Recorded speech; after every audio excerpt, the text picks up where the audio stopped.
long time, even before since I was born. But we are just getting started here on Live Long and Podcast. Let's talk about this movie. This is the first in our series of rewatching the Star Trek film series. Now that we have a bit of a break after Star Trek Picard, Star Trek Discovery is probably kicking up in a few weeks, but most of this group won't be tuning in. Yeah, that'll be different people. Yeah, it will be very different people for that. So, hey, let's get together and rewatch. To sit through this movie. And we have to go back to the very first Star Trek movie, which, as mentioned, is Star Trek: The Motion Picture. I'm Dave Mader, coming at you with Star Trek TV and movie reviews. I'm joined by a fabulous panel today. Oh, what a panel do we have! To my left, we have Jane Mader, my lovely wife. Say hello, Jane. Hello. And we are joined by my brother Jeff. Hey, yes, thank you. We are joined by the ever salty Jody Simpson. Welcome, Jody. Oh, there he's licking the salt lick. There we go. I put that one in there just for you, Dave. Because he knew he was going to say he was anticipating that. The ever incredulous Kevin Millard, and joining us for the first time on camera this year in the history of this podcast, his wife Ashley. Hello, Ashley. That was the best intro ever. Yeah. Smooth. Pretty smooth, right? I didn't have notes for that. We know why he's the host now. That was on the fly. He's the host. I can't believe you just came up with that top of your head. So hey, we've all rewatched this movie. Well, Jeff's sort of in the midst of watching it as we're beginning this podcast, maybe halfway through.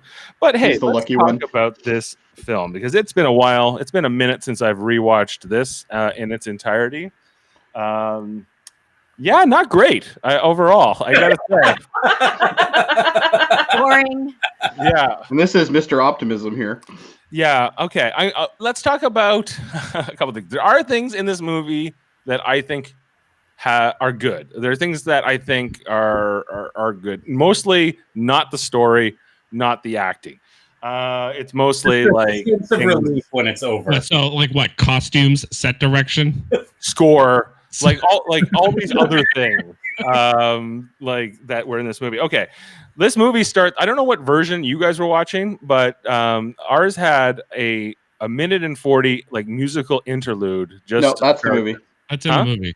That's part of the movie, right? That's one of the credits. It's like literally there's nothing on screen. You just hear music, and you're like, "Did I download like the Punjabi edition of this or something? What did I do here?" No, you didn't. I mean, did I legally acquire this movie?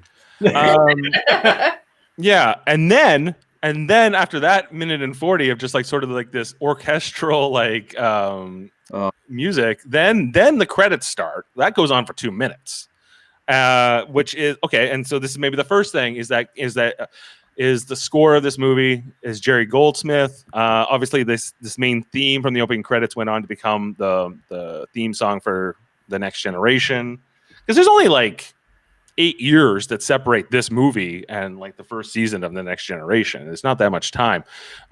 So they picked up a lot of ideas, production design, certain character backstories were picked up for Next Generation from this film. So I think that there are some good things. This was originally supposed to be, we've lost Jody.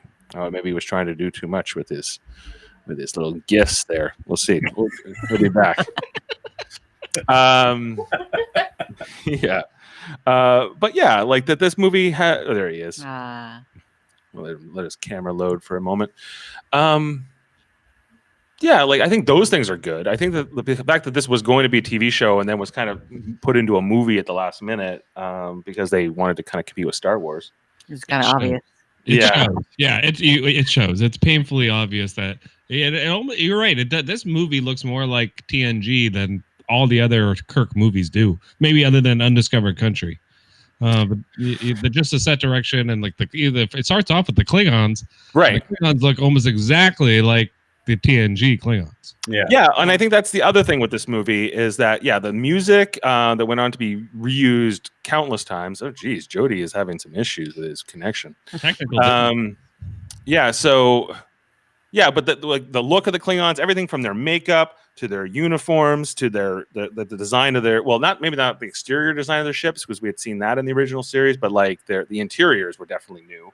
all of this went on to be reused forever, like in all the way through into Enterprise, which was like 25 years after this movie. So I think that they established some good things in this movie, and that's about the bulk of what the good things I have to say. How is everyone else feeling about this movie? I had a hard time concentrating, paying attention. I've seen it a few times before, but I was like cooking. Dave kept on having to wrangle me back in to watch this. I'm like, come back and watch the movie.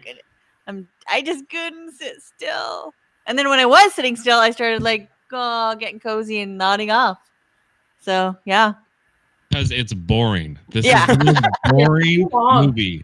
Yeah, not only is it too long, it's just they draw everything out in this movie. They made a 2 hour and 10-minute movie seem like it's 12 hours long.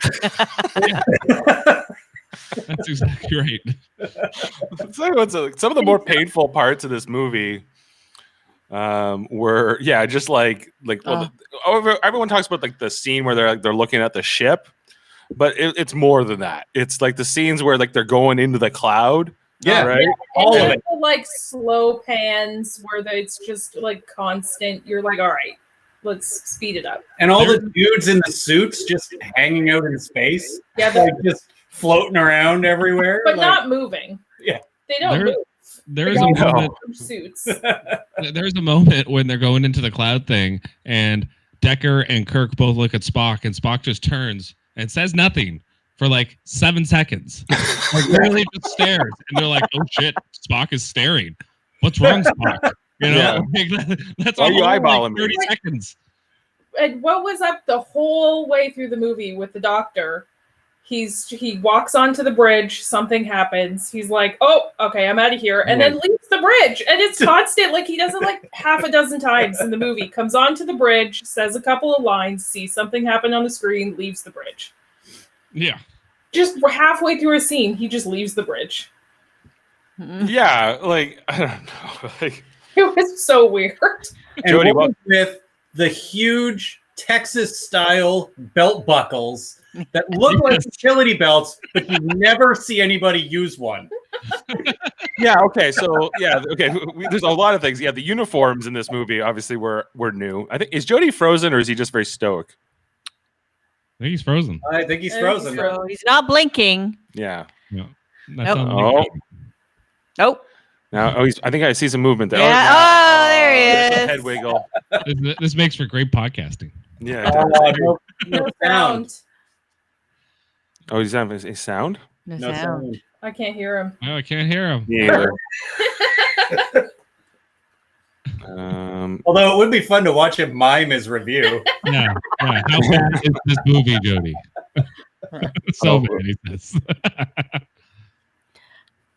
No. Sorry, man. You got to reconnect. Sorry. What about the dick measuring that Kirk and Decker are doing throughout this movie too? That's just irritating. It really is. It's like, hey, you might be younger and prettier than me, but I'm still a fucking captain. So fuck you. There's a lot of that. Yeah. Like, okay. So we talked about the Klingons and like, I don't know. I'm sure do you think there was a revolt about this redesign of the Klingons like there had been for, let's see if I can hear him this time, like there had been for like the Discovery Klingons? I don't know. Was there that much love of specific races or as there is now? Like, don't mess with the Klingons, don't mess with the Romulans. How we feel that? Did people feel that way about the original series at that time? I was not alive at the time, so I cannot say. I don't think there would have been. I mean, I was alive, but I was one. There were conventions. When did conventions in the 70s start? In the 70s. So yeah, I guess if you had a Klingon costume and you wore it, and then all of a sudden this comes out and there's different Klingon, you'd be upset. Mm-hmm. So probably there was backlash. In the original series, there's not a ton of Klingons either.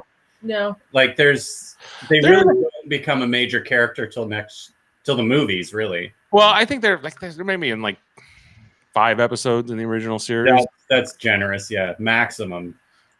Yeah. something like probably 5. They're Yeah. like that they make appearances. And most of them are, unremos. So I don't think that people really begrudged it because it wouldn't be. But if they had done this now, where they're like, guess what, the Klingons are redesigned, people would. They did do that. Yeah, they did because they shouldn't have. Discovery. The new Klingons suck. Yeah, but I think Like changing weird it at all, I think would be changing anything now. I think is hard than it was then. Yeah. But My so mic working now. We can hear you. We just Yay. can't hear Can't you. see you. Now you can't see me. No, we can't see you, but at least we can hear you. I've been sitting here the whole time making faces. Aw. Hold on. God, I hate this thing. Yeah. So what is up with the utility belt, Dave? Why do they wear like a big puck on their I'm belly? not clear It's because not they a have their utility belt. communicator. There's no way no one uses it. No. Like, if it was a utility belt, all those people actually working on the ship, someone would pull a fucking screwdriver or some shit out of their utility belt. No, Never use it. These I think uniforms need to be Communicator, head they got those on their wrists. the communicator's on their wrist in this version of their uniform. Like So it's just a they belt. only wore this uniform in this movie and this It's just alone. a belt buckle. And what kind of animal wears a belt with a onesie? Right. This is That's awful. This is awful. yeah. This other design. The thing about these uniforms was that they were a onesie. There was no zipper. There was no opening. I think you had to go through like sort of the middle and No, at the beginning, when they're on the bridge, dude fucking puts his arms above his head, and it's just full package out there for everyone to see. it's a very 70s inspired design for sure. Yeah. Yeah. Yeah. Okay, what I don't understand is why does Kirk and Decker they're wearing like the crew neck, like kind of like a t-shirt, but then you got Bones and he's rocking like the He's golf got his low chest hair coming out. What's going on with Bones? The other thing is that there's just so many uniform variants. Short sleeves. There's the V-neck one. The one that Spock wears has like a higher Mandarin kind of collar. And then sometimes they're in like gray, and sometimes they're in white, and some like there's no set colors for specific. It's very hard to follow. I think there is like a convention to it, but it's like who can make heads or tails of it. I don't know why they did this. Like obviously. That the only thing good about that these uniforms were so terrible was that that's what made them redesign them for all the rest of the movies that came after this, like from 2 on. That design that gets introduced in the next movie sticks around for a long time. Yeah. Those are I think my favorite out of all of them. Yeah, it's very militaristic looking, and that was the thing where I think it was George Takei who said, "If we have to suffer that indignity again of not being able to go to the bathroom, then there will be no more Star Trek movies." There's Jody. I'm surprised there were any more after this movie. Yeah. Well, how did this movie do at the box office? They got nominated for 3 Oscars, guys. So technical it Oscar. got some sort of critical acclaim at the time. Technical. Can we hear Jody? Yeah, best art direction, best effects, visual effects, and best music. So that's what it got nominated for Oscars. Didn't win anything, but Not surprised. Jody, speak. Hello. Yeah, Okay. we hear you. We can hear you, and I Can you hear think me? we can see you. Well, sort of sometimes. Sort of sometimes. Okay. Hold on. in best art direction, they got beat by a movie called we All can That see Jazz. Called what? All that jazz. All That Jazz. That's what I think I remember that. just listen to the movies that were in best art direction. All right. All That Jazz won. Yeah. Alien, Apocalypse Now, Star Trek: The Motion Picture, and The China Syndrome. This is a good year. Other than Star Trek: The Motion Picture. And all that jazz, like Chicago. We see you, Jody. Pretty much, it's like Excellent. And we That's what I was hear waiting for. Even better. We can hear and see you now. Some would we say were that's a talking about a downgrade. couple things, Jody. One was Okay. the whole thing that the Klingons got redesigned for this movie, and that design, makeup, uniform, ship design, that all got carried through for a long time. They're barely in there though. Yeah, they're just in the beginning, but even that like that music, right, where it's like dun dun dun dun dun dun, dun, that becomes the Klingon theme forever after this, right? Like that's also established here. So I'm trying to look at the positive aspects of this movie. So, What was good about it? Jerry Goldsmith did his job and nobody else. Is that what you're going to say? We got a good theme song out of it. Yeah. Well, all the music I think is really good. Not some of it is not great. I wouldn't say all of it is. No. Anything in particular sticking out? Anytime they're by the cloud thing, No, that's weird. just that's That's very Planet of the Apes, and he did this. It's very 2001. That's Yeah. what it is. 2001. Yeah, you definitely feel like 2001: A Space Odyssey was definitely on their mind when they were making this. But that was 10 years earlier, wasn't it? Like, Yeah. come on, get with the program. I think Star Wars was more on their mind. That's Yeah, why. Yeah. That's why you Does have it so feel many like Star shots Wars of to the you in ship. any way? Like it The doesn't to ship, me. all the shots of the ship. 2001. Yeah, So- but they're trying to out. This was more a technical movie to show off the technical capabilities. Yeah. Mhm. And they just sort of threw a story in there. So, just out of curiosity, has anybody actually looked at the Rotten Tomato scores for this movie? No, what 40-something%. Oh, yeah, I did see 40 something. Here, hold on. I think I have it. It's got a 6.4 on IMDb. 43%? All right. 42. 42%. So, 42% for both audience and tomato meter. So I'm wondering how the audience score correlates to Trump supporters in the U.S. That's what I'm looking at here. Because if you look at this, like, and then you see the actual like bad reviews, and like some of them are just insane. Like you have like this one here. I don't know if you could read this. Yeah, we can. Yeah. Okay, so I don't need to. If the endless interstellar vistas of 2001: A Space Odyssey tested your patience, Star Trek: The Motion Picture will make you cry like a little star child. He was absolutely accurate, 100%. It is way worse than. This is probably the best way to sum it up, though. Oh, 2 hours and 10 minutes long, 1 hour and 30 minutes of bad music while the Enterprise slowly flies around. The movie's effects are drowned out with the slow pan flying and overly loud music. The movie was like an experiment for original CGI gone bad. The original TV series and cartoon series focused on story for the most part. This was just an attempt to awe audiences with the return of their old favorite TV characters, lacking a good script. I think that's it. I think that's accurate. that's it. Yeah. That's effectively it. Okay, so all right, let's just talk about the script real quick, because the guy who wrote this script was what was his name?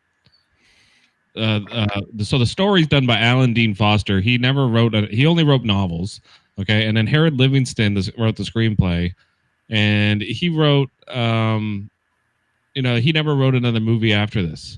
Like that was it. Well, that might have been a reason. I'm surprised to hear he didn't write Star Trek 4. Star Trek 4 is going to be great, and you're going to love it when we get to that in 4. Yeah, this is a little bit similar to Star Trek 4. It's like they were like, Star Trek the Motion Picture was terrible, but let's take the idea for that story and make it a better movie. Because at one point, like we were watching the movie last night, and I turned to get when the probe comes and they can't like speak to it, and I'm like, they just need to get some whales. Like it's the same fucking. Well, I had the same thought. It's all about the signal. If they don't get the signal, then they're going to destroy the Earth. But can we talk about the director here? Okay, this is the thing that bothers me the most about this entire movie.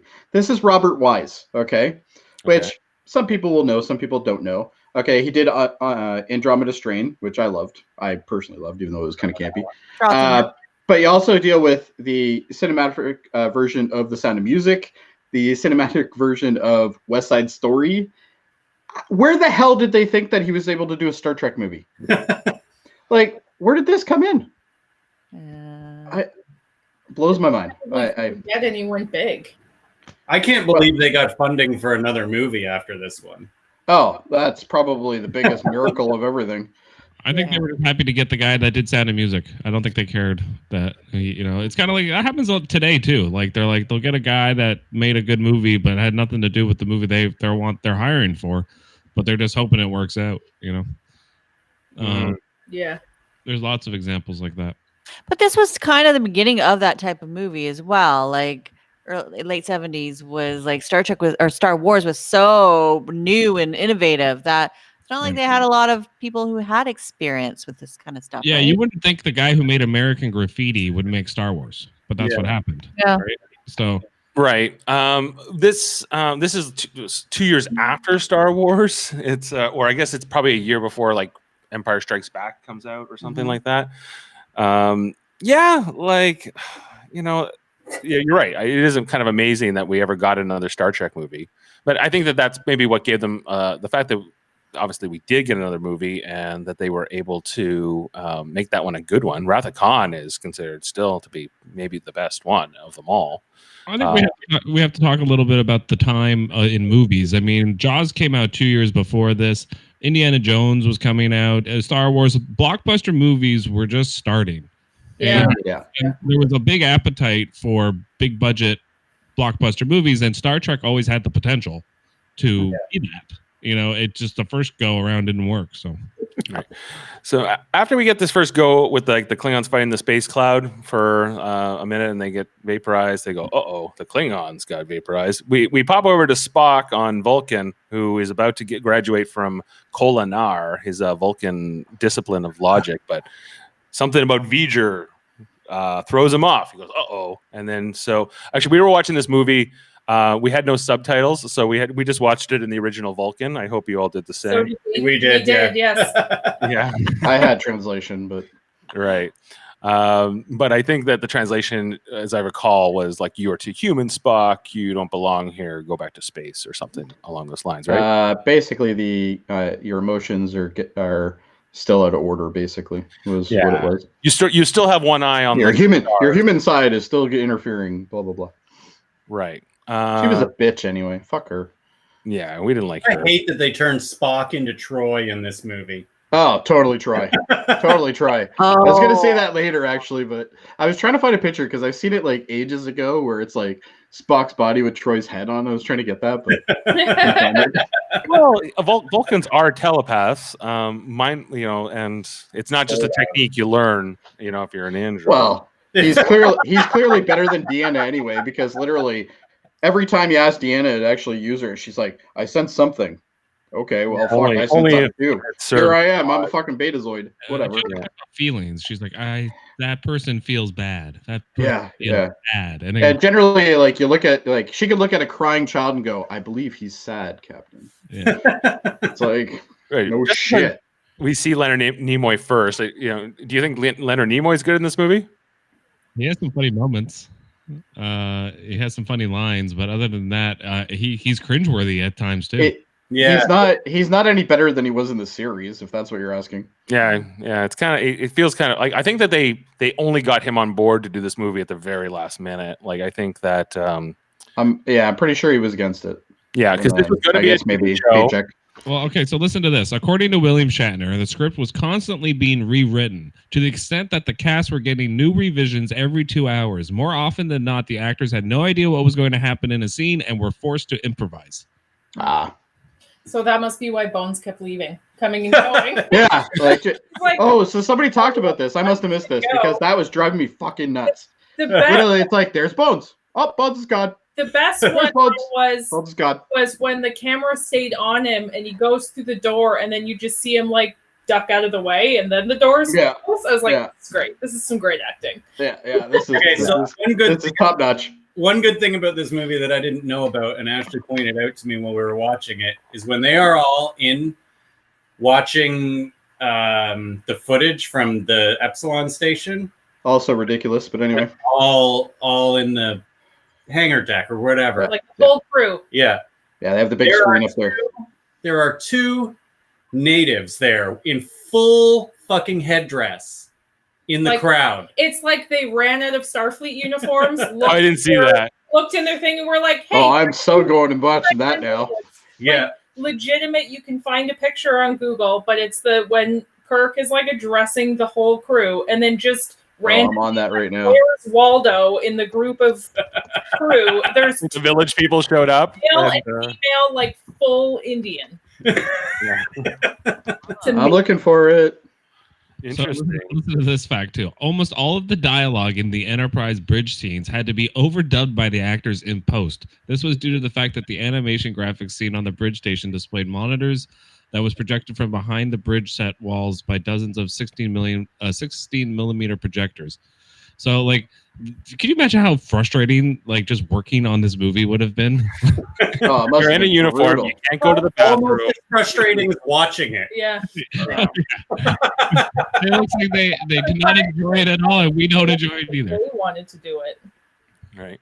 I can't find a picture. Damn it. After the Spock scene, we get Admiral Kirk for the first time. We see him sort of in his very serious mode, and we meet the Vulcan that he wants because he's like, if I'm going back into space, because I guess Spock is out of Starfleet at this point. He's like, I need a Vulcan. Give me my nerd.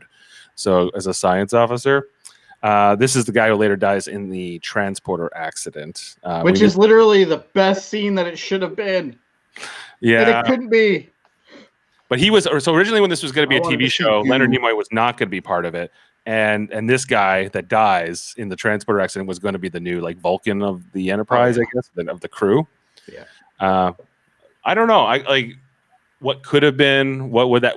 How history would have been different if they had made that other Star Trek TV show instead of this. We probably don't get Next Generation, maybe, or if we do. I'm glad they didn't. I'm kind of glad the way things kind of went, but even if it meant we got this kind of lousy movie. I want to know what the movie was like prior to them doing all those changes. Yeah, I wonder. Like no other Star Trek movie is quite like this one. I think the closest one is maybe Star Trek 4, but Star Trek 4 has a lot more humor. It's a better story overall. It's not as bad as this movie. Yeah. No. Even I think after we've watched all of these 6 Kirk movies, I think that we will definitively call this one the worst one. I can't imagine it would be close. No, it's going to be either 3 or 5. Or 5. You still think 3? Well, could be 3 or 5. Yep. I started rewatching 3 again. I'm not impressed. Yeah. And then when we get to Kirk goes up to space, and then we meet up with Scotty. We get the debut of Scotty's mustache. Let's hit save. No, it's not the picture. Oh. What are we doing here? What's going on the Millard side? We're trying to get that picture. They're having a domestic about a picture. I'm trying to get that picture, but the only one I could find was on a website where you couldn't get it. It's also interesting that Leonard Nimoy almost wasn't in this movie. Yeah, no, I know he was barely. He was not going to be in it at all, and then the last minute, I guess they gave him enough money to agree to it. It was a lawsuit that had to be settled. But that was the only reason. It was last minute he got into the movie. So the whole movie was a shit show from start to finish. It seems like. But they sued him to be in the movie? No, there was a lawsuit that was against Nimoy, and he wanted it dropped from the studio. Yeah, he wanted it settled. So settle what? What was the suit? Agreed to appear only after Paramount agreed to a settlement of his lawsuit against him for allowing his television series likeness to be used by advertisers. That's right, because they were plastering his face all over the place. Right. I remember that now. Yeah. So he was like, okay, I'll be in your crap movie. Yeah, but you have to pay me. Well, and settle this other thing. It was nothing in his contract that said that they could do that, right? So, he went after what was his, I guess. Yeah, but the story is there's a space cloud coming. Apparently, the Enterprise is the only ship, but the Enterprise has gone through this massive refit. It doesn't look. It kind of looks like. Why is there only ever one ship near Earth? I don't know. It's always like Earth's the Enterprise. That's like Alpha right there. Like that's it. That's the capital. That's like saying you have no aircraft carriers near New York City. Did we learn nothing from Pearl Harbor? And Decker says to Kirk at one point, he's like, you haven't logged a star minute in 2 years. Star hour in 2 years. You have been in space in 2 years, and you don't know the new ship because the ship's completely been renovated, refitted is the proper term. And it looks closer to kind of the Enterprise D on the inside, at least, like in a lot of like the way the bulkheads and the engineering room and different things are definitely. I don't know if I can share that while we're all. No, I have to remove somebody in order to show that. Sorry. What is it? The bridge? It's like it's that picture. Oh, it's that picture. But Jody has that ability. Yeah, Jody can do it. Send the photo to Jody. He can put it up. Send it to me. I'll put it up. I put a link to it in the chat. In the chat. Okay. Yeah. Can we talk about like just the whole ship of Perseus, like philosophical dilemma of the Enterprise? The what? So the whole idea. Okay. So if you start off with a ship, imagine like the ship of Perseus goes back to Greek mythology, right? Bear with me while I take you through this. Okay. Imagine you have a ship, right? A wooden ship. And over time, it has a whole bunch of planks around it. You replace each one of those planks, right? To the point that after a certain amount of time, you've replaced every original piece of that boat with a new piece. Mm-hmm. Is it still the same boat? Is this Enterprise the same Enterprise anymore. I would say yes, because I think that happens with the human body, does it not? Yeah, it does. Well, that also, yeah. We don't have one molecule in our bodies that we were born with anymore, Except right? in our eyeballs, I thought. Something about our eyeballs. Could be wrong, but No, because I think it's the atoms. Like, I think matter just transfers out, right? Like, even though we have all these memories, but we're not physically the same matter that we started in life with, nor will we be in so many years, right? So that's. Oh, there we go. Where are Make they? it big, Dave. You gotta zoom. He's right Make in it big. oh, I see. Oh, there he is. Yeah. And then there's a female. There's the tall dude in between the two of them. I see him. Yeah. Here, let me just blow that up on screen. Oh well. Right in the center is one. There's culture happening. Maybe he's just, but he's not really wearing a Starfleet uniform. You can't really tell. It's like, No, it's so He okay. looks like he's selling Lakota. Yeah. And then Lakota, And then it works. woman, you can't really see the woman in this shot, but when it pans the whole crowd, like you see her more. She's in like full like ceremonial Native American attire. Right. Huh. See, to me, it looks like the guy is wearing the same jumpsuit as the girl in front of him to his left. Yeah. You just can't see the insignia. There's at least one Vulcan here. We can see him here on the right. Because don't they say later that there's no Vulcans available after Buddy dies? Yeah, but maybe no Vulcan science Science officer. officers. Yeah, that guy could be a janitor for all you know. That's true. That's highly illogical. Some Vulcans have to be dumb too. Yeah. They can't all be science. Is the Enterprise the They Enterprise? can't all be smart. Is the Enterprise the Enterprise? Is this the same Enterprise from the original series? No. No. No, This should have been the A. In your example, the boat still feels like the same boat. It still has the same design. You're just replacing pieces. They're adding a buttload of shit to this ship. It is different.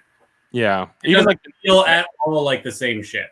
right. Like it looks like it looks like a similar ship from the outside. But even the nacelles are different, and everything is kind of a little bit different. It's more than just a paint job. It's more than just like, hey, we changed out the furniture. I think McCoy has a line in this movie. He's like, engineers, they're always trying to change something. They're always like, they rearranged my old sick bay and they changed their own. I like the look and the aesthetic of the original series over this.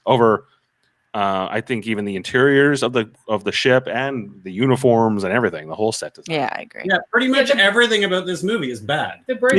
Yeah. I wanted to ask that reminded me about creating the wormhole. This ship, because the engines weren't adjusted, they created that wormhole. Yeah, that they weren't ready quite. That the ship Has that ever happened That's again? a long scene too. That's I think, have we?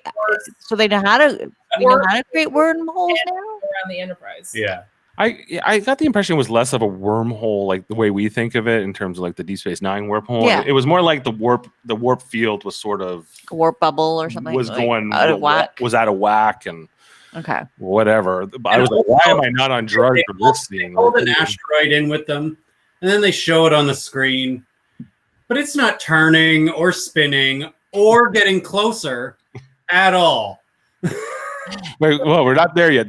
It's the worst. Before that, we get our first like over the top scene where it's Kirk and Scotty in that shuttle going around the Enterprise for I think 5 minutes. 4.5, I believe. 4.5. Wow. Yeah, 4.5 minutes of pure wank porn there. But I guess like we were talking about like and we were watching the finale of Picard and the fact that like you barely see the ships and they're all CGI ships and they all kind of look blah now and whatever. I'm like, and back in this time they were building models, like physical models. And I guess if you're going to build the model, show off the model. And You're proud of the model. right? Maybe not this much. Far too much optimism in that room. Just sorry. But like, yeah, no, I understand that. But like, do we need 4.5 minutes? The worst part of that entire scene, though, was after they dock and they get onto the thing, and then they show them departing. When they show them departing, there's a guy, like a worker, that's in like a suit, and he does like a backflip. Like he was celebrating or something. It's like there's a fucking thing coming towards Earth. They're leaving because they want to go see if they can intercept it. And you're like, let's do a fucking somersault. It's like, Oh, I couldn't believe that part. You should have been fined. You should have been reprimanded for such an action. The background of this movie instead of the main actors makes the movie better. Because there's so much going on in the background that you don't notice the first. Like, I've seen it so many times that this time I'm like just watching the background. That's why I noticed the weird Indians in the crew. And I had never noticed that, and I've seen this movie like 10 times. They walk into the bridge and everyone's doing their stuff, trying to get the bridge all ready, and there's a guy standing at the screen on the like Pez thing, scanning a screen with some sort of, and he's just like scanning the screen. What is he doing? It's a screen. Like, what is he? He's testing for coronavirus. I like the guy that was like working up high, and he's like on this like floating platform that looks like a big like Reese's Pieces or something. Let's.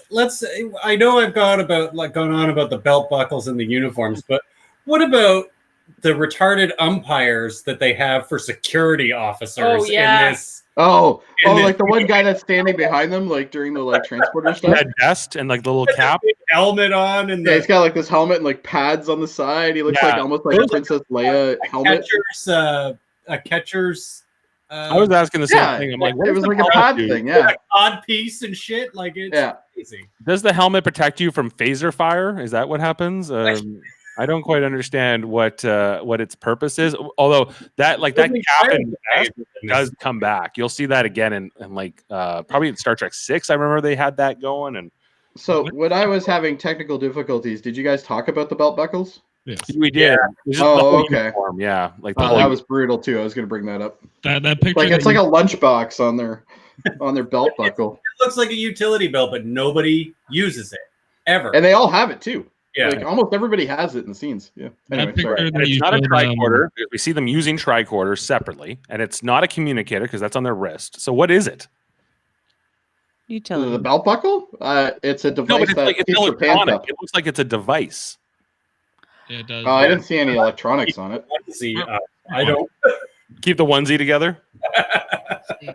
Well, Gene Roddenberry didn't like wrinkles. Speaking of the onesie, the picture you showed earlier, Ashley and Jody, the guy right in the front row is wearing like a full white onesie, and you can see his package like there's no tomorrow. Well, Deckard later on you can see. It's like that dude ain't fucking hung at all. It's like, what's going on? I think Gene Roddenberry liked hung men. That's what I thought. Oh. His wife did, I'm guessing. Full of dudes showing off their package. And you gravitate towards it too. Like there's that scene with Deckard and like I was about to say Picard, Kirk talking in like I guess it's like a hallway kind of area, and like he walks up and he's like, this package is just sitting there, right? And you're like, I'm drawn to it. I have to look. I didn't want to look, but I'm like, oh, what's down there? I looked up what the belt buckle is. All right. The life support monitor. Oh, okay. Yeah, but I feel like you can get that out of your Fitbit wristwatch. On your well, because we can do that now. Well, this is a couple of years after Fitbits, so you should be able to. If the device wasn't there, like on their belly button, it would be even more obvious. The whole like the sculpt of the body, especially the white onesies. You know, like it breaks it up a little bit. Thank God for it. I wish they made him a little lower. It was Deckard just got this big lunchbox where his like packages. That'd be better. Yeah. Once Kirk gets on the ship, then Jeff was alluding earlier to like the it was Decker, because Decker's supposed to be the captain of this ship, right? Yeah, he is a captain until he's Kirk the son just decides to show up. He's the son of Will Decker, who we met in the original series episode, The Doomsday Machine. That I didn't know. You remember him, the guy, the crazy Commodore? I know who you're talking about, yeah. Yeah, so he's the son of that guy. And did they allude to that at all in the script? But they don't allude to it in the movie. Oh, okay, because I'm like, how the hell do you know this other than like reading a wiki or something? That's the only reason I know. And they have the same last name. I guess Decker's not that different of a last name, but yeah, they are related. Yeah, it's from like the novelization and whatever. Not that I've read the novelization. I just haven't. I'm sure you read the wiki for it.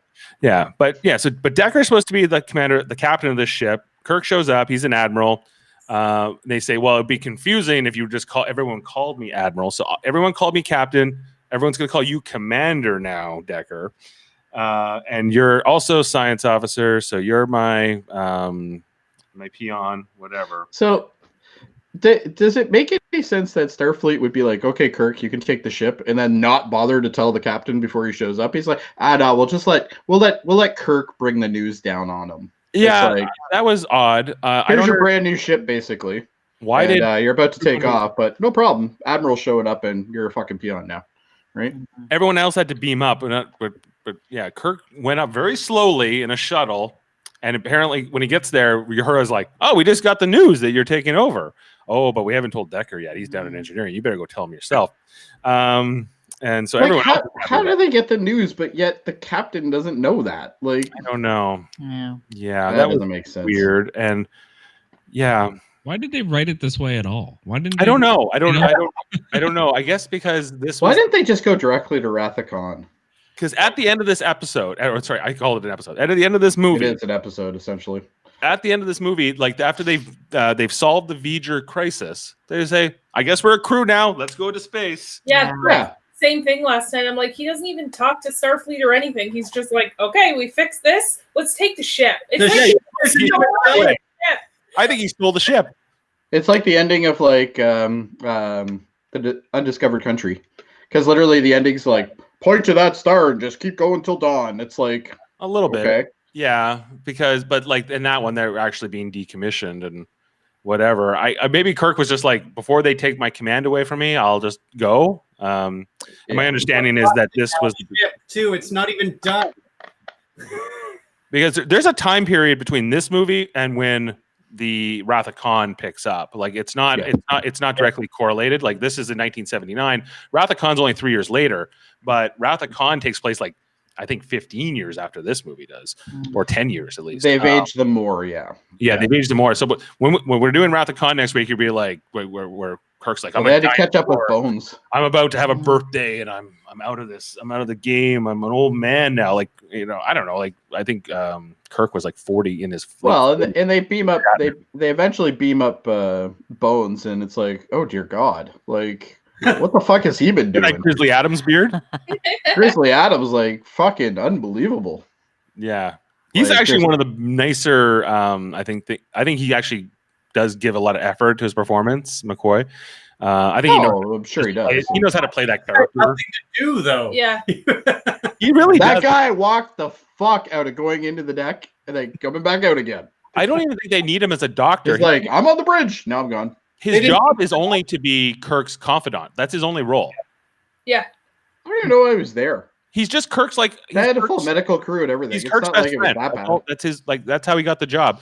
They say they don't even they got Nurse Chapel's now Dr. Chapel. He doesn't really have a lot to do as a doctor anymore. He's just more there to for somebody for Kirk to talk to. Why have the Dr. Chapel? Why are they not giving that role to McCoy? Like why? Like why do that? What are they doing? I feel like that was a Majel Barrett thing. She was like, just make me a doctor now. Promotion. I want a promotion. I don't want to be the nurse anymore. I'm a doctor now. Okay, sure. And we also see Janice Rand back. You remember Yeoman Janice Rand from the original series? She's responsible for that transporter accident. Yeah. Unbelievable. And that's like, I would have loved to see what happened to that. Did anyone else not believe it when Kirk says to Janice Rand, "Don't worry, Rand, it wasn't your fault"? But he kind of was like, it kind of was your fault. No, that's just Shatner's bad acting. I love how she had to turn around and she couldn't look. She was just too delicate to look. Yeah. Like what was there to look at? Right. Well, they rematerialized supposedly only for a couple seconds before they died. Her precious female eyes couldn't handle. But like, what was she going to look at? It was going the other way. Yeah. What's she going to look at? A blank transporter pad? Fucking grow up, girl. Yeah, because says the dude's parents can be contacted by the Vulcan or through the Vulcan embassy, at which the person at Starfleet went, no shit. Like, thanks. I know that. It was Vulcan? We know how to get a hold of his next of kin. Yeah. Like they have all these computer banks and everything. It's like, oh no, we never even thought to record who we're supposed to contact when there's an issue. Fucking everything about this movie just fucking drives me mental. We talked about the transporter accident. We talked about Decker, and so McCoy is back. He's cranky. I love it. Then we get an update. Then after McCoy shows up, Now they're ready to actually leave the space dock. Okay, this is after we've already flown around the ship. Anybody happen to know what the time is on this? No, what time are we at this point? Are we only in this? It's like 41 minutes in 41 minutes is when they actually take off. Starting to leave the driveway. Yeah, right? Yeah. They're like, we got the blinker on, we've turned the lights on, we're good to go. Let's get her moving. Right, and I real think fucking rush there, eh? It's another 4 minutes of the ship leaving. Like, oh yeah. Right. Still get actually the leaving scene isn't as long. It's only like 2.5, 3 minutes. Okay. Oh yeah. We were spared the 4-minute cut. And then we get that whole wormhole thing, right? Where they're with the shitty asteroid that never moves. Yeah. Running back in my day, this is how movies were made.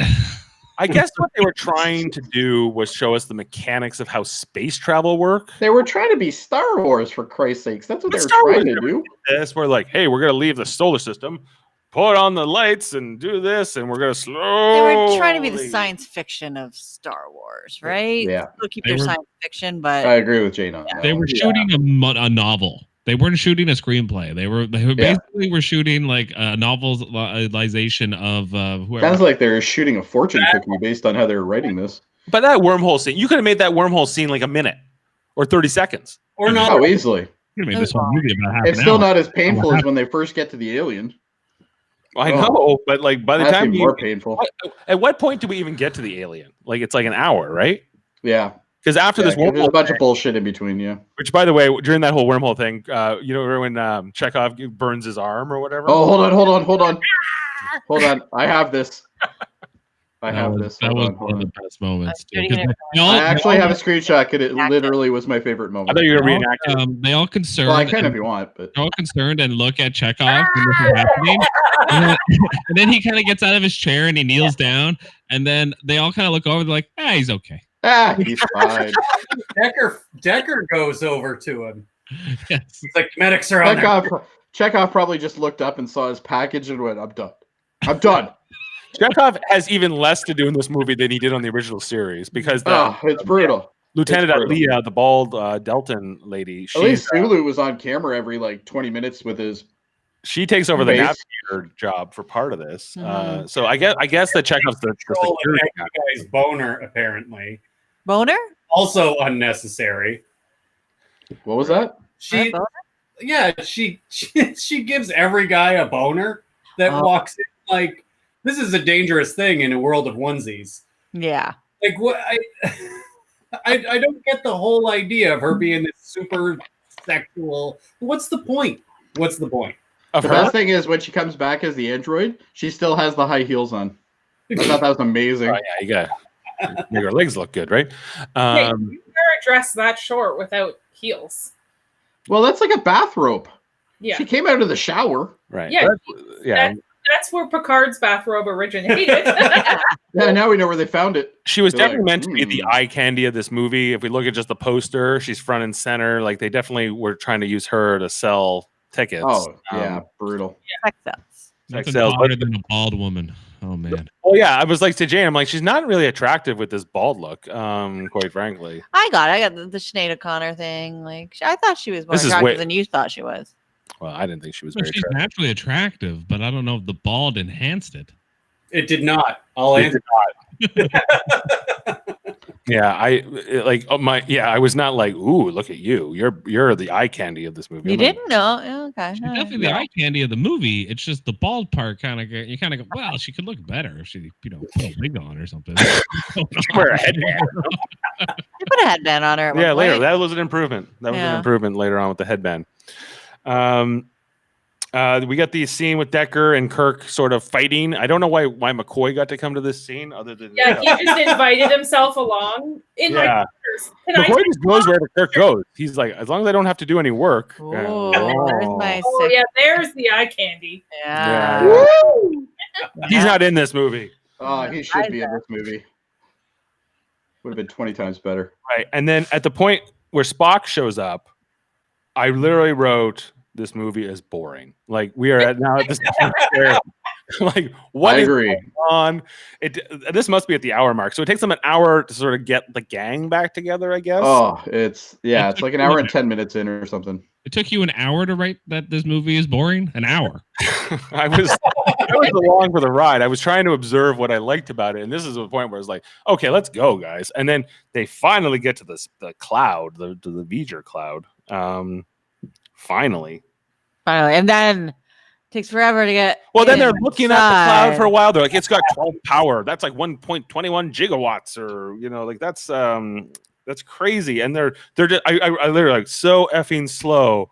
I'm like, come on, just get inside the space. You gotta cloud. get to that orifice. Gotta get to that That closed orifice. They're not even near the orifice yet. No? They're just sniffing around the outside. I'm like, Yeah, we haven't even gone into the asshole. That's the anomaly from the orifice. yeah. You got to tease the outside before you can go in. Yeah, you got to give it a little bit of a rim love. It's how buttholes work. And then, yeah, when they get inside, there's like an electric boogaloo. Remember, like where they're and then Lieutenant Aaliyah. That was the 2001 drive-by. Yeah, That's what that was. Oh my god! And then I look at the time index, and I go, "There's 53 minutes left in this movie. How is this possible?" Oh, and boy, do they show you how they can make 53 minutes go long. Right. Woo! And they're like, "Don't worry, we'll bring This you back movie is in." a fucking endurance race. That's what this is. We got an This orifice. is like the Iron Man of movies. We got a space bumhole. I'll say this movie worse than number 3.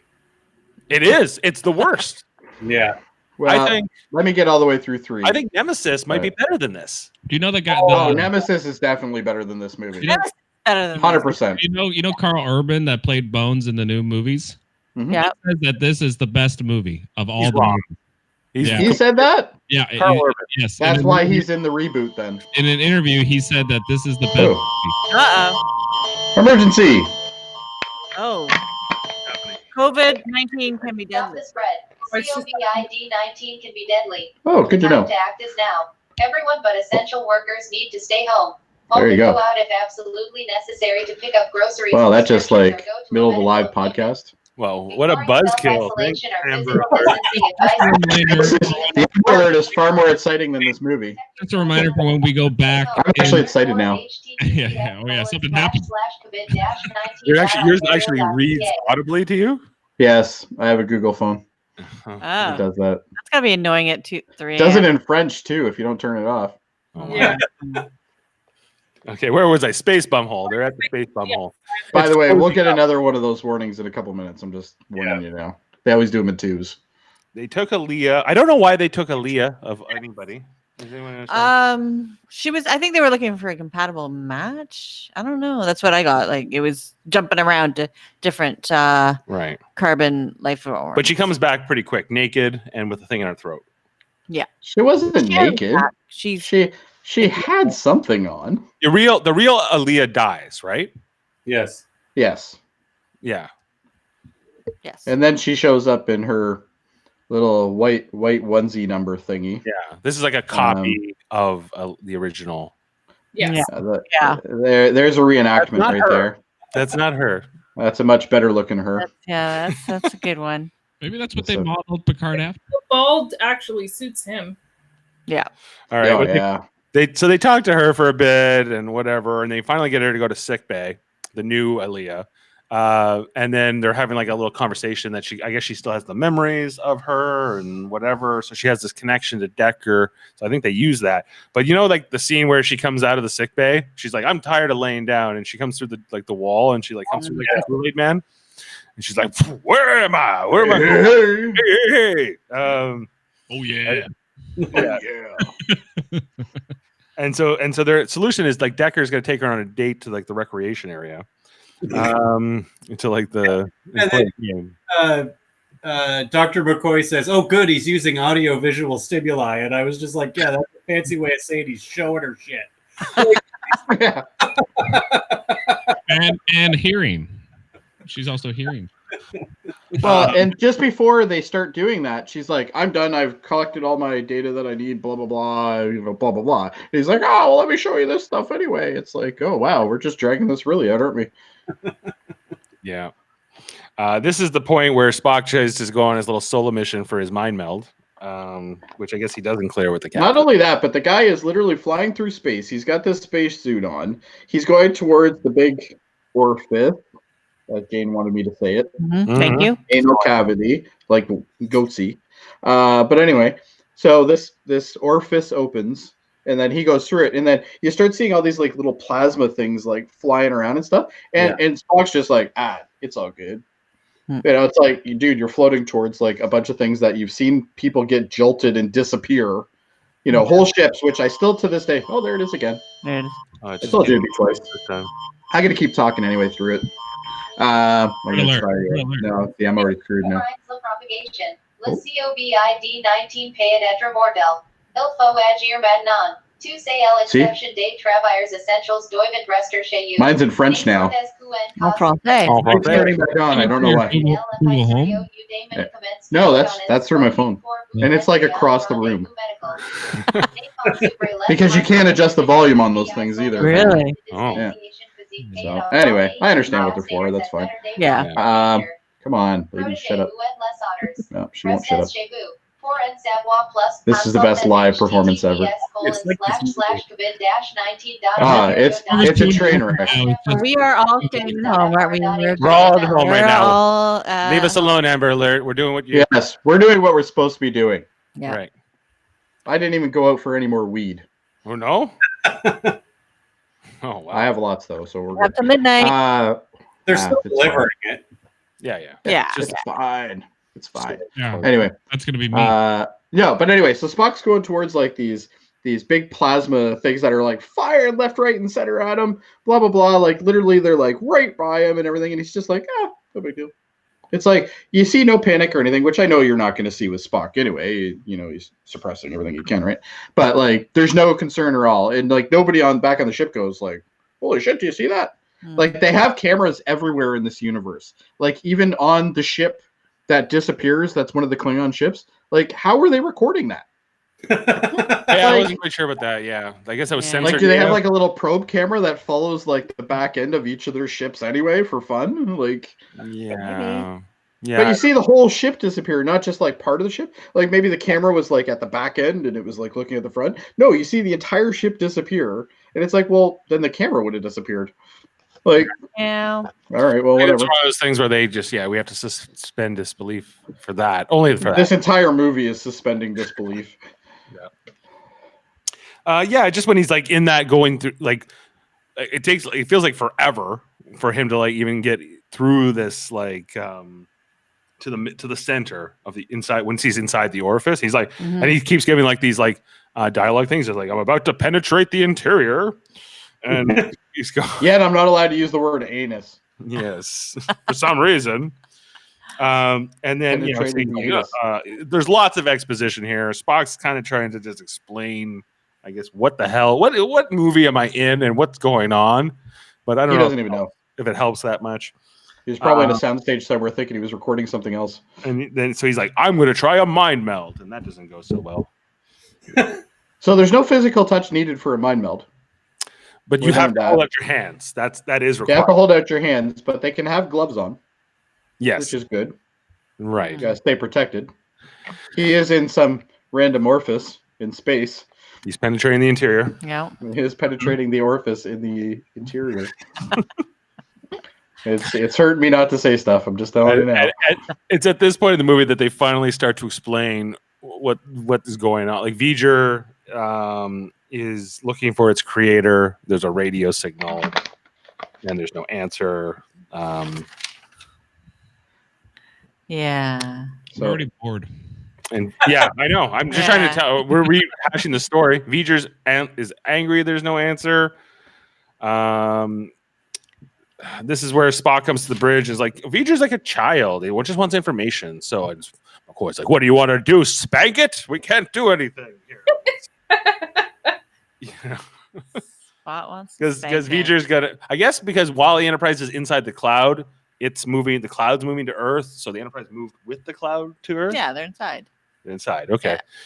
Yeah. And so they're about to destroy the planet. They're about to destroy everybody on the planet. But then Kirk saves the day because he's like, I'm not going to tell you who the creator is unless you don't do that. Mm-hmm. So there, and he's like, I can only tell V'ger himself. I won't tell your proxy here in the Aliyah.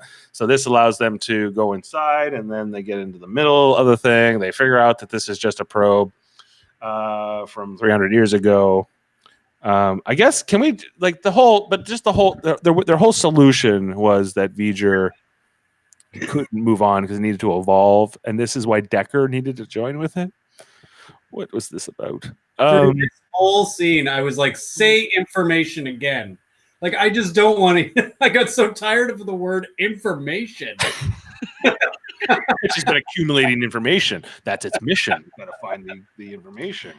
So I kept on thinking, okay, so who are these? This planet he went to? Is this Control? Is this the AI? How does this tie in to Picard, to Discovery? Oh, I hope or does not. it? I hope not. There is a moment.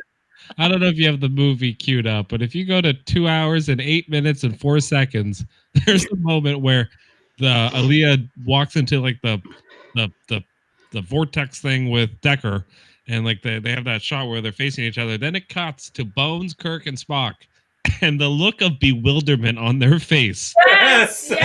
is just amazing. Yes. They were doing that, and I looked at Ashley and I went, they're all thinking, I can't believe we're making this movie. Yes. Like Spock has just got disgust on his face. Yeah. Kirk is like, what? And Bones is more like all their What's the time index? 2 hours and 8 minutes. 2 hours, 8 minutes, and 4 seconds.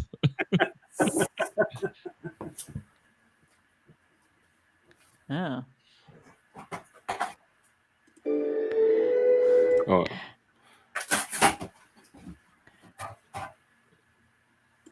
It is hilarious. Oh, that's not the same. That's index not for- what we're seeing. Okay, well, it's right when Aliyah walks into like the vortex, like all the the white star lights or whatever. Right when she walks in, and they Like, cut to a shot of, like joining.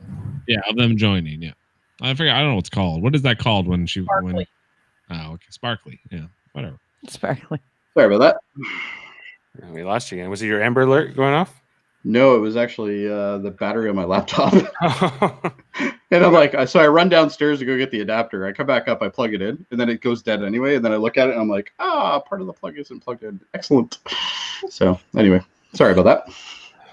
Yeah, like, is there any more of these plot points we need to cover? Like, it's more like, why did Decker sacrifice himself again? To save the planet. To save the planet. The birth of a new life form. For purpose. I don't know. For purpose. I don't know. I love it. For purpose. Well, he's like, Kirk, you wanted the Enterprise. I really want to die in the joining up with this weird alien thing I met 5 minutes ago. There's your reason. That is the reason why. It was a plot convenience. They needed to kill this guy. They were like, you know what? Instead of giving him a villain's death, we'll give him a hero death, and then be gone with you, and Kirk will have the ship. Yeah, because he obviously Decker's kind of like this extra piece that there he is. He's this piece they don't really need. Is that actually from the movie? Yes. Yeah. Oh my god. Part of the movie I'm talking about. Right after that, Aliyah. Either that or Tron. I don't know. Do we need to bring this character back? Oh, there he goes again. Never again. What Wow. character back? Decker.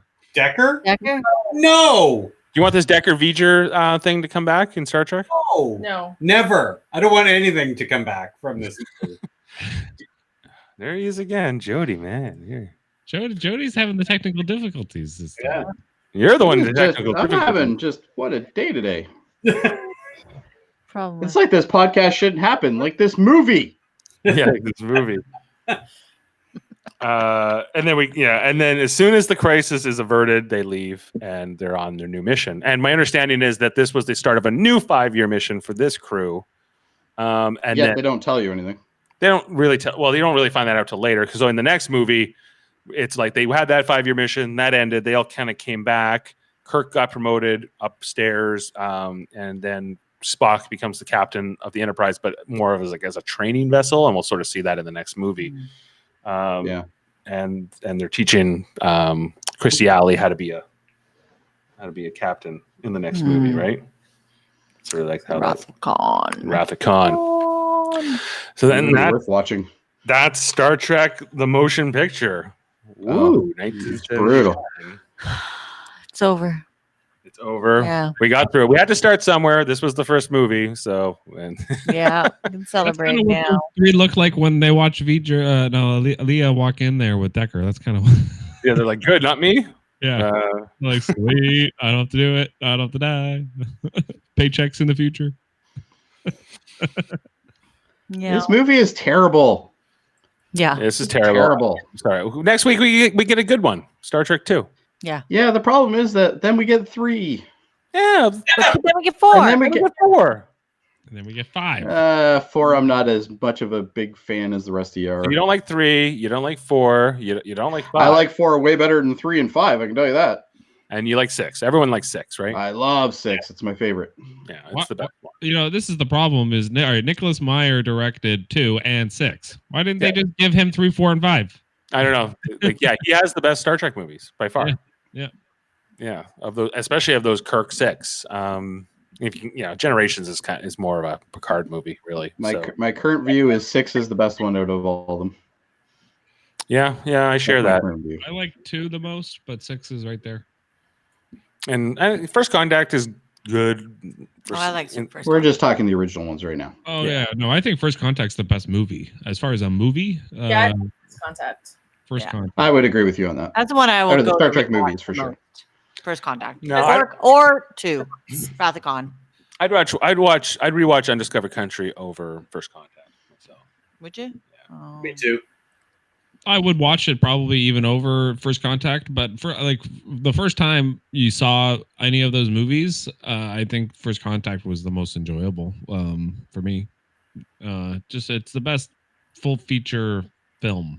It's an action movie, right? So it's very different. Like this movie was so cerebral. Nothing really happens like in terms of action. Spock floats into an anus. Orifice. An orifice, a closed orifice that literally looks like it closes like right. Like nothing. Like even when they made that original Star Trek pilot with Pike, right? And the NBC said this is too cerebral. Give it some action. So they gave Kirk he's more of a fist fighting kind of late 60s TV guy, right? Like more of a cowboy. And then they didn't do that in this one at all. Not that there's a ton of like that in the later movies. Maybe more in 3 because 3 is more at the end where he's fighting Christopher Lloyd on the planet as it's coming apart. But yeah, like this movie is just like people sitting around talking mostly and talking, and staring at things and slowly flying places. This movie is the opposite of the remakes, the reboots that they made with Chris Pine right, which is interesting that Carl Urban said this is his favorite movie, and then he's in a bunch of Star Trek movies that are nothing like this. Like that couldn't be further away from this. Yeah, in those J.J. Abrams movies, there's always something blowing up. There's always somebody dying. There's a fist fight. There's always blowing up is the Enterprise. Like literally, the Enterprise crashes in every single movie. We went to the third one in the theater, and I literally stopped and went, "Okay, we get it. You can crash the Enterprise. Can we see something different?" But you can't. If you're going to destroy the Enterprise, or if you're going to destroy any ship, you have to make us care about that ship as like a place, right, or as a thing, right? And so even this when the Enterprise was destroyed, like we'll get there in a couple of movies when this Enterprise gets destroyed in Star Trek 3. I think that there's some emotional gravitas to that, and I think when the Enterprise D got destroyed as well. And aside from that, I guess when the Defiant got destroyed in Deep Space Nine, like the first Defiant, but then they just get a new Defiant like 2 episodes later. So yeah, I don't remember that. You see, how did it get destroyed? It got destroyed in one of the battles. They were fighting the Cardassians, and the Breen show up and they mess everything up. The Breen did it? I think in the last season. And then they get the and then rename it to the Defiant and then never speak of it again. Right. Even like the registry numbers the same and everything. Yeah. But it's they get like the Sao Paulo, they rename that to the Defiant, basically. Yeah. I don't know. Star Trek the Motion Picture. That's a wrap. It's brutal. It's brutal. Long. Brutal. Slow. You know what my feeling on the movie, especially, is that it kind of happened like a little too early. Like I don't think they should have started making the movies until like about the time they made Wrath of Khan. Just that they weren't there technologically. I don't think they were there. They didn't feel comfortable. Like they were showing off all their special effects at the time that they had, but they really should have just waited a little bit to get the story right, to get everything kind of all their ducks in a row. Everything was rushed. Everything was rushed. Yeah, it was a Star Wars rush. A lot of things rushed because of that. With Star Wars, and like, hey, we own the rights to a space thing. Let's make a movie of that. Yeah. Right. I think that's always this thing with Star Trek. I think ever since Star Wars blew up in 1977, I think that they go, we have this other big franchise that also has Star in the front of it.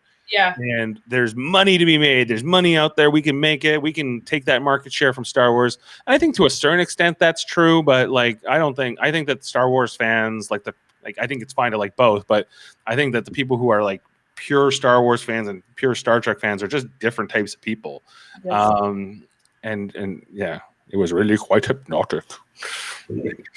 I think you can like both, though. Yeah, you can. I like both. I like both. It's to me, it's like that metaphor that Vic Vega has in Pulp Fiction, where he's Vincent Vega, where he's like, some people are Beatles people and some people are Elvis people, and you can like both, but Or Stones people. Yeah, but most people have a preference between the two. Yeah, I prefer Star Trek. I prefer Star Trek too. I like Star Wars. I like Star Wars. The first three. Yeah, the original trilogy. Yeah. Kevin says most Star Wars fans don't even like over half of their movies. Yeah. That's true, though. Every Star Wars fan I talk to about any movie aside from Empire or the first one is like, I hate that movie. That's terrible. All the movies have something in them, but most of them are crappy. I don't really like any of them. I find them mostly boring. Yeah, I got it. And so this movie, not a great one. It's in some ways it's a miracle they ever made another Star Trek movie after this. So hey, here's to longevity, I suppose. I guess people were just still so big into the Kirk and Spock nostalgia after all the syndication of the 70s that that led them to have this whole film franchise. And they, I've watched a lot of things with the cast from these movies. They're like, every time we made a Star Trek movie, they would tear down the ship, and then we go, that's it. That's the end of Star Trek. They'll definitely never make another Star Trek movie. And then that's why all the sets look so different. And especially the bridge. You'll see that the bridge of the Enterprise is not the same in all these movies because they never thought they would need to keep this stuff. They're like, no, we made our movie. That's our last swan song, and no one's ever going to care about this again. This was just a kind of a quick cash grab to sort of ride on the coattails of Star Wars. And that's it. Mm-hmm. I just can't believe the amount of Star Trek that happened after this movie. Yeah. Yeah. Well, the 80s. The 80s that's remarkable, 90s, right? And a lot of ways, a lot of the things that started the golden age of Star Trek, which I think is like pretty much next gen to Enterprise, right? You can leave out Enterprise if you choose. I do. Up until Enterprise. Up until Enterprise. So most of the Rick Berman. Even Voyager? Ugh. Anyway. Voyager is better than Enterprise. Like, come on. Yeah. It is. It is. I don't think that's not the first couple of seasons, I can tell you that. But anyway, what did we get? What did we get out of this movie? I think this was like from a production standpoint. I think that the ship interiors, the panels, the way that the engine room looked, the music. Obviously, we touched on that. This Jerry Goldsmith score is still being used in like modern Star Trek stuff. Like the dun, dun, dun, dun, all that, like that's all from this movie, and that's not from the original series, because the original series had a very different sound and music, and or right, and so this movie gave us that at least. So hey, and Klingons. Yeah, building blocks. Good Klingons. And the other thing I think we got out of this for sure is that the Paramount executives were all on coke back then. Or acid. Or both. They could have been on a whole bunch of stuff. They were on some cokey acid. The only people that really won here were whoever provided them all the computers. And then they were on acid and filming all this stuff. And then whoever was editing it was smoking a lot of weed and was like, you know what this needs? Let's slow this down. Yeah. This is going too fast, man. Gotta slow it down. Why can't we just do like 5 minutes of just showing the shit, man? Look at the shit, man. It's like shit porn. The ship needs to be bouncy, so just bounce up and down a little bit. Did you notice at the end of that nice sweeping shots and all that of the new Enterprise, you got to see all the different things and the lights and all that? Right at the end, that's when they do the dock and they do that. Yes. Yeah. It's like that's the finish right there. Yes. I gotta have to back and slowly. Right in there. Show us that they were doing. I think it's amazing that they all have that exact same circle. Yeah. It's Amazing. Mm-hmm. universal. Well, it's Starfleet issue, I suppose. Yeah. I would suppose. I want to know why they built the damn ship so far away from the Star Dock. Like it's not like they have to worry about colliding with it or anything. No. Why couldn't Kirk just? I guess he didn't beam up because he wanted to have that long look around the ship on the outside. They wanted to pad the movie, I'm guessing. Yeah. And by the way, those shots of them in that shuttle are fucking brutal for green screen. Like they are just brutal. You're looking at them and they're not even on the right angle. It's like you're doing a straight shot. They're like this. You know, it's like, I guess it's like, yeah. Go ahead. and Sorry. they're not even moving or anything. Like, which makes it even better. I guess the other thing with this movie too was like we didn't touch on it a lot, but Decker and Aliyah, that's Riker and Troy, right? Oh, for sure. Yeah. Yeah, and so they just did that again for the Next Generation. Yeah. And it wasn't much better. Well, it ended better for Riker and Troy than it did for these two. Well, No. Well, who knows? They're together. They They're became together. one. But the real Aliyah's dead. That's right. She's dead. Yeah. So I'll say it again. There's too much optimism in that room. With a fucking satellite. Yeah. Did we even talk about V'ger? well, Like, did I miss that part? Do we have well, to? no, we Really? didn't. We didn't really talk about V'ger. Okay. No, sorry. You're an advanced species or advanced race or whatever the hell you are. You have all this technology, but yet you see a nameplate that's dirty. Yeah. And you're like, nope, this is the name of it. It's V'ger. It's like the nameplate's literally dirty. Like that's all it is. Yeah, and like his bare hand. well, and Kirk or whoever it was, I don't remember who was wiping it, but Kirk. somebody was wiping it and they're like, and it's like, oh, it's Voyager. Yeah. They never learned how to clean. It's a Like- child. No one. No, the parents weren't around. But it's like all that technology. Like they can make these little like this big mass anal cavity thing, and the lead up to that had lit up balls and stuff. I don't know if you guys noticed that, but it had like lit up balls as it's I like saw doing the its lit like up little balls. slow pan. Yeah. It's like all that stuff was there, but yet they couldn't wipe off a fucking plate or figure it out. You know, that drove me absolutely mental. Yeah. The best thing about this movie is the end credits. Wait, I didn't really watch the end credits. What were the end credits? Oh, I didn't watch them either, but when they turned on, I was like, "Yay!" Freedom. The end credits is just like the beginning. It's they just it literally says the human adventure is just beginning. Yeah. That's what it says at the end. Oh, that's right. Yeah, that's like the last thing we see. And at that point, I'm like, as long as it doesn't continue doing this, we'll be all right. Little did I know. Shows. The ship the does next look movie great. Like when you're watching it in high definition, like Oh yeah, like Oh, compared no. to like the original the series. people who made the models and all that, like props to them. It looks great, but it's a like terrible shame that they that was wrapped this the thing. movie around them. They were like, "How much does it cost to make this movie? All the money gets spent on special effects. Then you better show off those special effects, And Yeah. Well, it almost looked value. like it was a test reel for THX or something. Speaking It of was the like, Yeah. $45 million was spent on this movie. It made at the box office $139 million. So Well, that's why a second one got made. Yeah. that's exactly right. So the guys got up from their desks after they were snorting all the coke. They're like, "Oh, we made money! All right, all right. let's do another one." Well, Kevin Millard, I know you're an expert in fonts. As the expert in fonts, does this have a good font? This movie, because this was kind of the establishing of the Star Trek font. Yeah, I like it. I didn't have subtitles on my version though. No, like even like the end credits, like that. It's whatever. Yeah, it's sort of futuristic. It's all right. It's They've dated used it ever since. Someone used it in a movie now, I'd be like, no.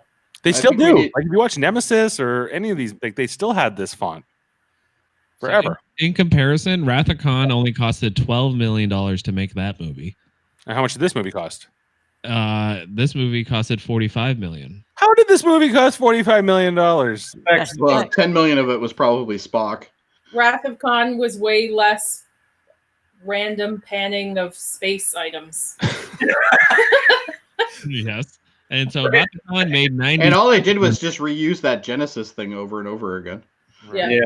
So that's an $85 million profit on Wrath of Khan, whereas on this one, the motion picture, I think they made $96 million. So they still made their money back.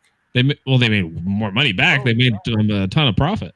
The thing that pisses me off the most about this movie is you have a franchise that before that the big guys were the Klingons, right? And you had that. You see them at the beginning of the movie, and you're like, "Oh, okay, cock tease, I'm down," right? And then they get disintegrated, and that's the last you hear about anything to do with Klingons. Like, literally nothing. Like, there's no like the Klingons think that the fucking Federation has a new ship or something. Like, there could have been so much more to the plot to this movie. Yeah, and all they had to do was work on what they had. They literally had the Klingons there, witnessing this power. It's like they... Oh, that's the other thing about the Klingons. I forgot that this is the movie they invented the Klingon language for. It was for this movie. Even though there's only the one scene at the beginning where they're sort of barking at each other about this cloud. Oh, they're barking back and forth, yeah. Right? And so not Nicholas Meyer, but the guy who invented the Klingon language, I guess that's where that $45 million went, Jeff. Like that was part of it. They're like, we'll give you $1 million just to make a Klingon language to use in this like 2 minutes of screen time. That's right. Yeah, well, that's it's unbelievable that this movie costed that much money. But I mean, they certainly didn't spend it on the writing. That would be a lot of money for a movie now. Or talent. Yes. Well, you can make any Klingon language. All you have to do is say "tuk," "ach," and "blah" randomly on shit. Right. That sounded pretty credible. You could have said something nice and Klingon. I might have said something nice. I don't know. I don't know Klingon. So sweet. Because I'm definitely not that dedicated to Star Trek. Is there anything else we want to say about this movie, or can we put it to bed? There's nothing more to be said. I think this movie needs to be put to bed permanently. I don't think I need to rewatch this for a while. No. I don't think I'm ever going to watch it again.